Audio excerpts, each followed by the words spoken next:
Ассалаумағалейкум, құрметті көрермен. Сіздермен бірге Орамалмен бағдарламасы.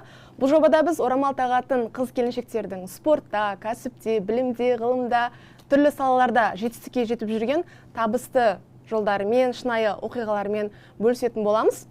Бүгін біздің студиямызда қонақта дзюдодан және пенчаксилаттан спорт шебері, джиу-джитсудан Азия чемпионатының жүлдегері, пенчаксилаттан әлем чемпионатының жүлдегері, жауынгерлік самбодан Қазақстан чемпионы Мұсабек Айзат Темірболатқызын таныстырғымыз келеді.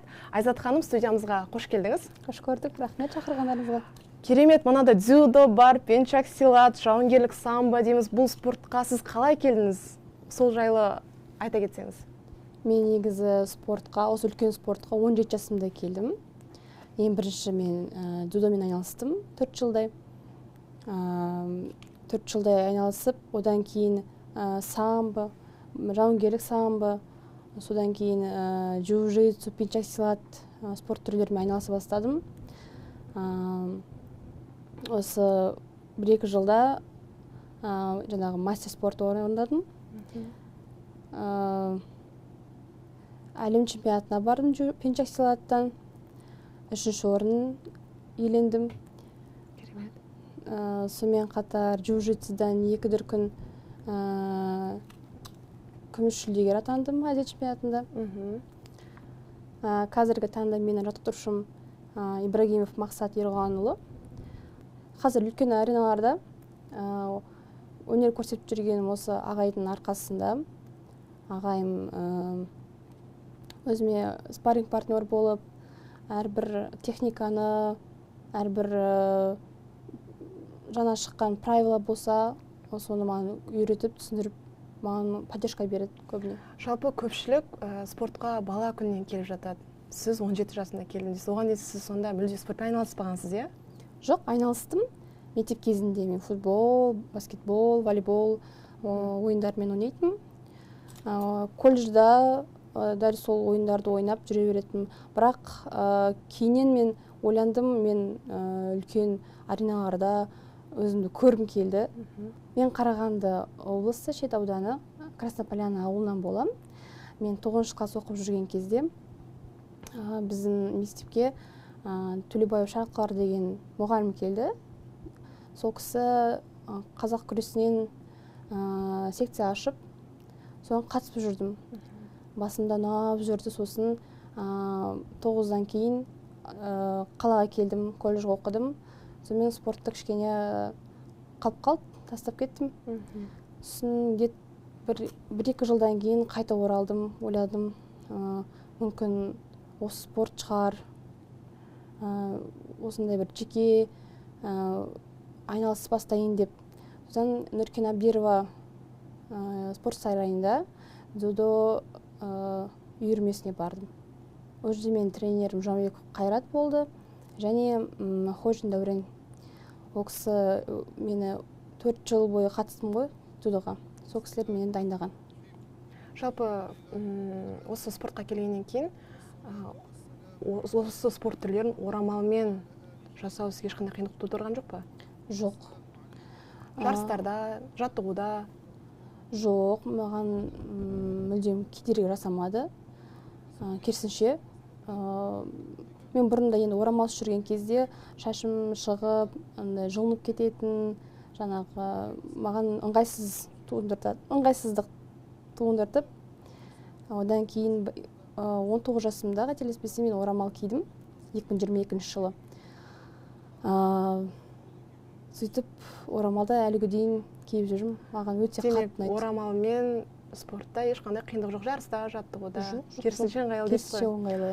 Және де жастан да меніңше ешқашан кеш емес, спортты бастау. Иә, мен 17 жасымда енді осындай үлкен неге келдім ғой спортқа. Оны өзім ойлаймын, адам ниеті болса айналысуға спортпен. Жастың ешқандай маңызы жоқ дейсіз ғой? Жастың ешқандай маңызлығы жоқ. Естіп атам, біреу 45 жасында, 50 жасында, немесе жаңағы 70 жасында спортпен айналып жүрген кісілер бар, соларға қараймын. Сол кісілерге қараймын. Мотивация аламын. Себебі Мен де өзім ертең бұйырса қартайған кезінде сондай формада болып жүргім келеді, спортивный формада. Иә, өте керемет. Ал жалпы бұл спорт түрлерін сіз үшін қауіпті емес пе? Жауынгерлік самбо, пеншактилат спорттарына тоқталсаңыз, олардың ерекшеліктері не деген сияқты? Жауынгерлік самбода енді бұл жерде беттен ұрады ғой. Беттен ұрады, құлатады, удержание ұстайды, күреседі дегендей. Енді бұрыннан күреспен айналып жүргеннен кейін күресу маған ол менің базам ғой. Енді жаңағы Мақсат ағайым менің, ол кісі маған жаңағы төбелесуді үйретті. Сөйтіп жауынгерлік самбоға шыққаным бар жарыстарға. Пеншактилатта бізде бастан ұрмайды, аяқтан теппейді, корпустан ғана ұрады, бірақ корпуста бізде не бар киетін? Протектор бар, қауіпсіз. Қауіпсіз. Содан аяқпен ұрады, қолмен ұрады. Жаңа күрестің бір-екі приемдары бар дегендей. Сол өзі ұнады маған, негізі пеншактилат ұнады. Өзінің бір андай несі бар да. Қалай айтсам екен сіздерге, ерекшелігі бар басқа спорт түрлеріне қарағанда. Мысалға, балалар үшін де, қыздар үшін де пеншактилат спортмен айналысу ешқандай қауіпсіз әрі қызықты дейсіз ғой? Иә, әрине. Және де жарыстарға шығу мүмкіндіктері әр адамға қолжетімді, қазіргі уақытта. Тек жаттығу жасау керек дейсіз ғой? Әрине. Және сіз жақын уақытта жаттықтырушы қызметін бастадыңыз, қателеспесем, тек қана қыз балаларға арналған Қарағанды қаласында. Осы жұмысың жайлы айтып кетсеңіз, қыз балалар үшін маңызы қандай?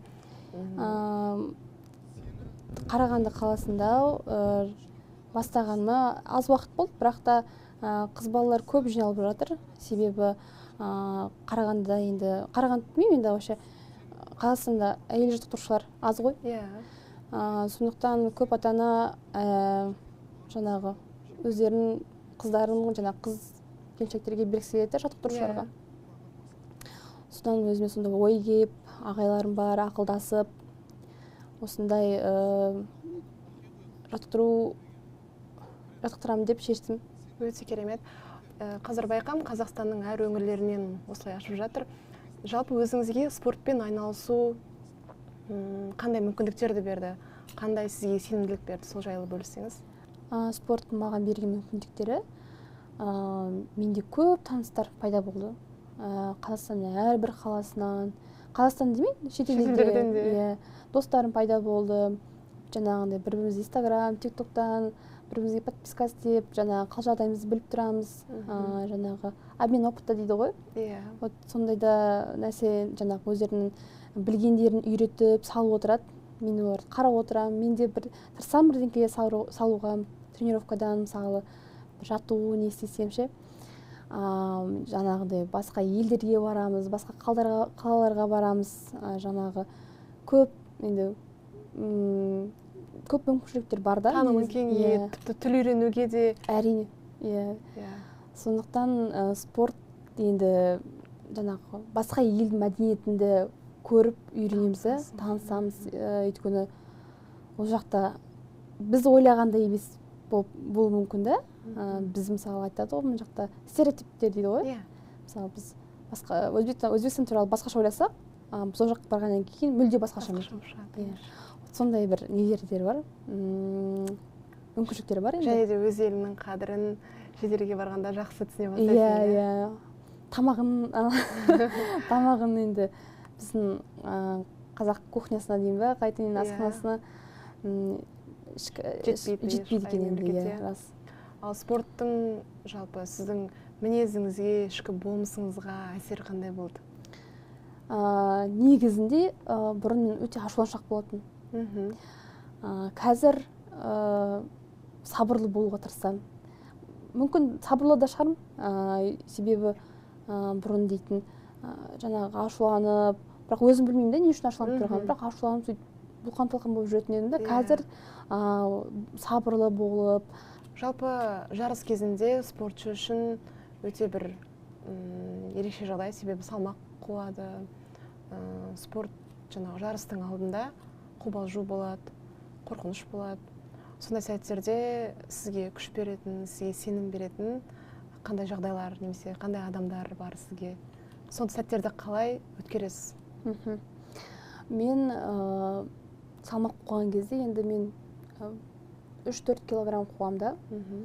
Сол кезде енді болады бір килограмм түспей қалады.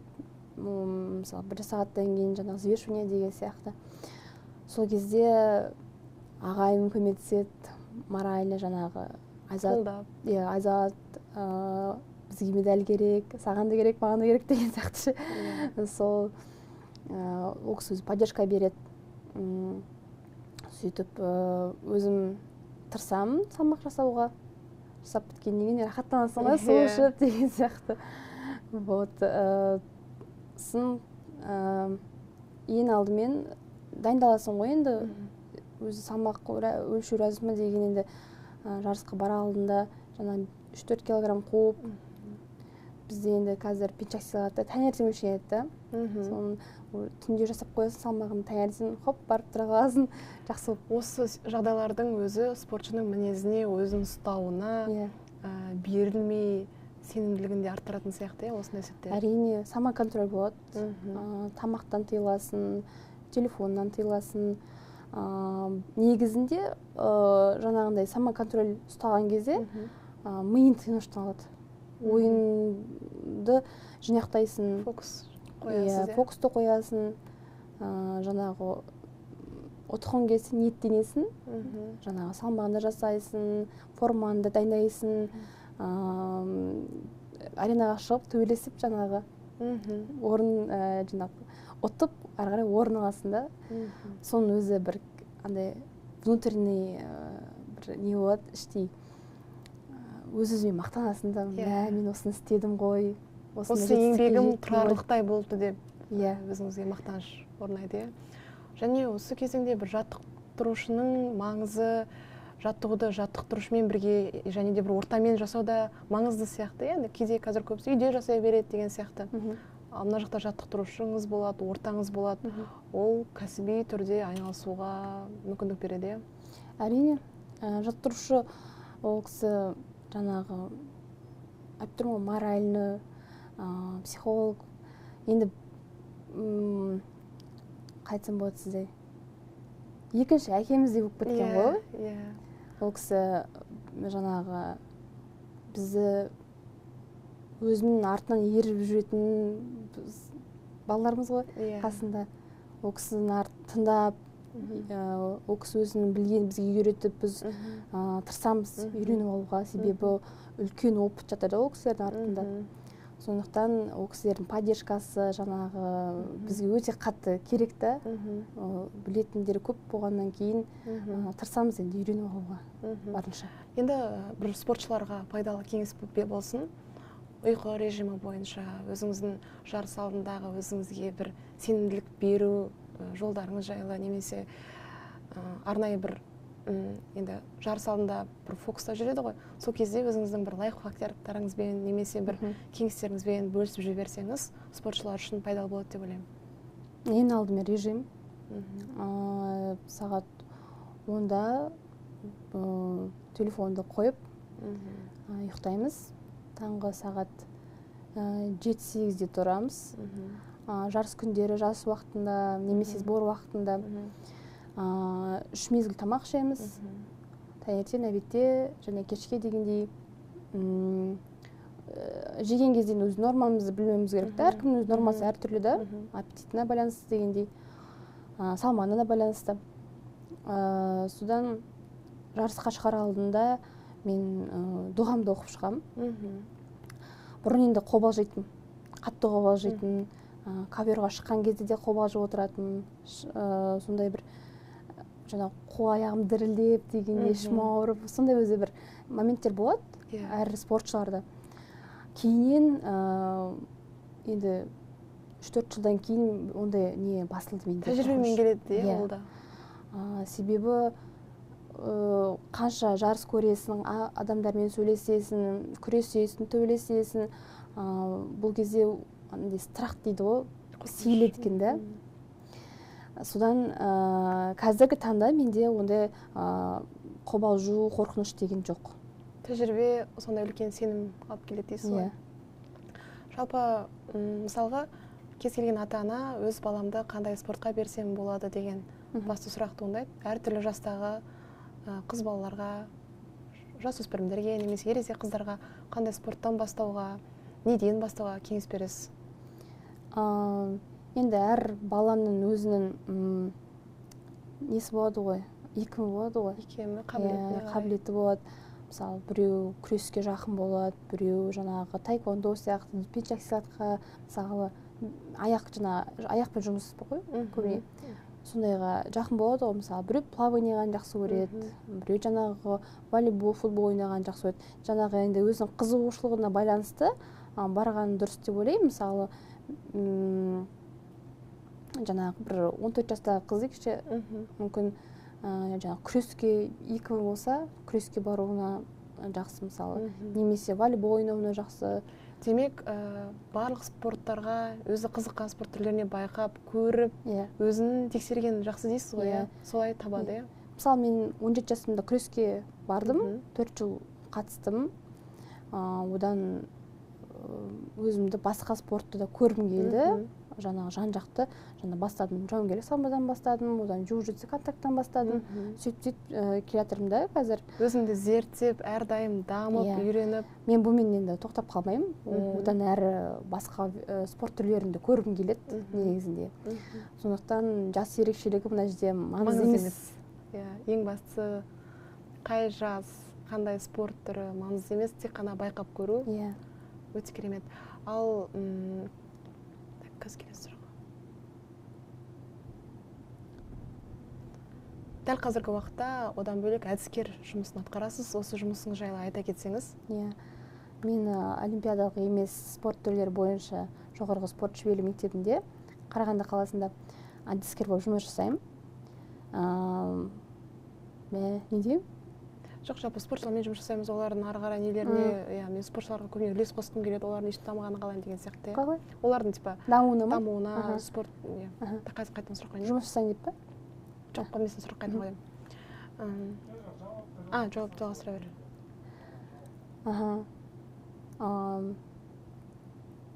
Так, не деймін? Дәл қазір мен осындай жерде жұмыс жасаймын деп. Жұмыс жасаймын. Жоқ, осын баста. Дәл қазір? Олимпиадалық спортпен, дәл қазір осы жерде жұмыс жасаймын деп толығырақ айт, ана жердің атын. Дәл қазір мен олимпиадалық емес спорт түрлері бойынша жоғарғы спорт шеберлік мектебінде жұмыс жасаймын, әдіскер болып. Ол жерде енді мен спортшылардың дайындығына, жаңа қағаз жұмыстарына қарасам. Енді спортшылардың, өзім спортшы болғаннан кейін спортшыларды жақсы түсінемін. Жаңағы питаниясы, жаңағы ұйқысы. Барлығын қадағалауда ұстайсыздар, Ал жалпы осы спорттағы да өзіңіз спортшы ретінде шығасыз, мына жақта әдіскер болып қызмет атқарасыз, жаттықтырушы қызметінде атқарасыз, сізге барлығын бірге алып жүру қиын емес па? Қиын емес. Арман болғаннан кейін, бұл мен жаңағы кішкентай кезімнен армандадым да спортты жаңағы ше. Содан осы спорттың айналасында жүргеннен кейін маған бұл бәрі андай мен рахаттанамын. Осындай жұмыста жұмыс ретінде деп те қарамаймын дейсіз ба? Себебі күніге даму үстінде боламын да. Жаңа нәрсе біліп отырамын. Ол мен үшін өте қызықты. Сондықтан бұны мен жұмыс ретінде қарамаймын, ал бір не сияқты хобби ретінде қараймын ба, білмеймін, енді өзіме ұнайды енді. Ал дәл қазір осы жұмыс барысында орамалыңызға ешқандай кедергілер жоқ па? Жоқ, мүлдем кедергі жоқ. Жаңағы қасымдағы мен басшыларым, әріптестерім мені қолдап отырады. Бұл кісілерге үлкен рахметімді айтамын. Ал жалпы орамалдың сіздің өміріңізде алатын орны және де сіздің орамалға деген сеніміңіз қандай? Сол жайлы бөлісе аласыз ба? Енді қазір Аллаға шүкір, көп қыздар байқаймын, орамалға келіп жатыр. Бұрын енді аз еді ғой, шегірек. Қазір енді қыз келіншектер көбісі киіп жатыр. Сол енді бұйырса ондай қыз келіншектер көп болсын орамалдағы. Жан жақты табысқа жететін. Енді көбісі ойлайды орамал киіп алып үйде отырады, дамымайды деген сияқты. Меніңше қазір орамалдағы қыздардың көбісі даму үстінде. Спортта болсын, кәсіпте болсын, жаңағы көп. Енді өзім таныстарым бар, өте жаңағы успешный дейді ғой, сондай қыздар да, жан жақты тіл біледі, жаңағы спортпен айналысады, өздерінің кәсіптері бар. Сол қыздарға қараймын да өзімді кейде ойлаймын, тағы да бір тіл үйреніп алайын ба, немесе жаңағы кәсіп ашайын ба деген. Маған ұнайды мысалы сондай нелер, қыздар. Енді ары қарай осы енді сізден оқиғаңыздан кейін көптеген қыздар спорт бастауға, өзімен жұмыс жасауға шабыт алды деп ойлаймын. Сол қыздар ары қарай енді келесі қадам қандай болу керек? Яғни әр қалаларда, қателеспесем, сіздің спорт бойынша жаттығу орындары, клубтары бар, иә? Иә, әрине бар. Біз Қазақстанда көптеген клубтар бар ғой. Мысалы, мен Қарағандыда Абадан академиясында жаттығам. Қазір енді негіз дамайым десем, өсем десем, көп мүмкіншіліктер бар ғой. Инстаграм қазір бізде неше түрлі жаңағы нелер бар, клубтардың сайттары бар, тіркеліп барып көрсе болады. Құрметті Мұнара телеарнасының көрермендері, осымен орамалмен бағдарламасының кезекті саны аяқталды. Келесі бағдарламада жүздескенше.